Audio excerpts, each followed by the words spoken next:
आप सब लोग खैरियत से होंगे। फ्रेंड्स, आज की इस वीडियो में हम सीखेंगे कि हम इलिस्ट्रेटर में वेक्टर बटन कैसे डिज़ाइन कर सकते हैं। तो चलिए शुरू करते हैं। इसके लिए हम सबसे पहले फाइल में जाकर न्यू में जाकर एक पेज क्रिएट करेंगे। जैसा कि मैं ये एक पेज क्रिएट कर रहा हूँ। अब फ्रेंड, हमने टूल बार में से सबसे पहले ले लेना है रेक्टेंगल टूल और यहाँ से इसका स्ट्रोक जो है वो ऑफ करना है और हमने यहाँ पर एक स्क्वायर ड्रा करना है। ठीक है। अब हमने आना है राइट साइड पर इधर ग्रेडियंट पैनल में और यहाँ से हमने इस जगह से ये वाला कलर गोल्ड डस्ट ले लेना है। ठीक है। अब इसकी ये नीचे वाली पट्टी में से हमने इस कलर को माइनस करना है और इसको माइनस कर देते हैं। इस वाले को हम ले लेते हैं राइट साइड पे और इस वाले को हम ले लेते हैं लेफ़्ट साइड पर। इतना हो गया फ्रेंड्स। ये हमने एक स्क्वायर बना लिया है। ठीक है। अब हमने फ्रेंड्स क्या करना है कि इधर आना है और ये फिल को हमने कर देना है नन और स्क्वायर को हमने ऊपर लेना है। फिर इधर से आई ड्रॉपर टूल को लेकर ये आप देख रहे हैं ना लाइट टोन वाला कलर, ये येलो टाइप का, इसको आप शिफ्ट दबाकर और लेफ़्ट क्लिक करें, ये आपके स्ट्रोक में इधर आ जाएगा। अब आप यहाँ से रेक्टेंगल टूल ले लें और एक स्क्वायर ड्रा करें कुछ इस तरीके से। कोई मसला नहीं है, थोड़ा सा और बड़ा कर लेते हैं हम। ठीक है। अब हमने लेना है डायरेक्ट सिलेक्शन टूल और यहाँ पर आकर इसका ये वाला एंकर सेलेक्ट करके हमने कर देना है डिलीट। ठीक है। अब ले लेना है सिलेक्शन टूल और इसकी एक बनानी है हमने कॉपी, आल्ट और लेफ़्ट क्लिक करके इसको ड्रैग करना है। ये हमारी कॉपी बन जाएगी और इसको हमने रोटेट कर लेना है 180 डिग्री पर, कुछ इस तरह से। ठीक है।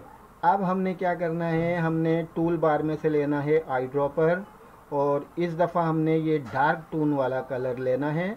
शिफ्ट दबाएंगे और लेफ़्ट बटन दबाएंगे तो ये हमारा कलर पिक हो जाएगा। वापस हम चलते हैं सिलेक्शन टूल पर और इसको उठाकर हम इसके साथ मिला लेते हैं। इस तरीके से दोनों को सेलेक्ट करके राइट क्लिक करके इधर से हम ग्रुप कर लेते हैं। चाहें तो इसका आप इस जगह से स्ट्रोक भी बढ़ा सकते हैं। मैंने इसका स्ट्रोक 2 कर दिया है और इसको उठाकर मैं इधर लाकर रख लेता हूँ। ठीक है। कुछ इस तरीके से आप ये शेप देख रहे हैं। इसको आप दोबारा इसकी एक कॉपी ले लें, आल्ट दबाएं और लेफ़्ट क्लिक दबा के ड्रैग कर लें, एक कॉपी हो जाएगी। इसको आप 180 डिग्री पे रोटेट कर लें इस तरीके से।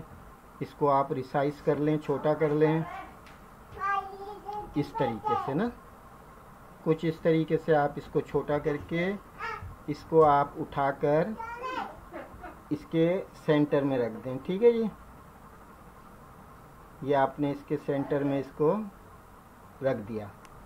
अब आप देख सकते हैं कि हमारा ये जो बटन तैयार हुआ है, ये हमारा बटन कहलाएगा डिज़ाइन इन ग्रेड, यानी अंदर की तरफ धंसा हुआ जो है ना बटन।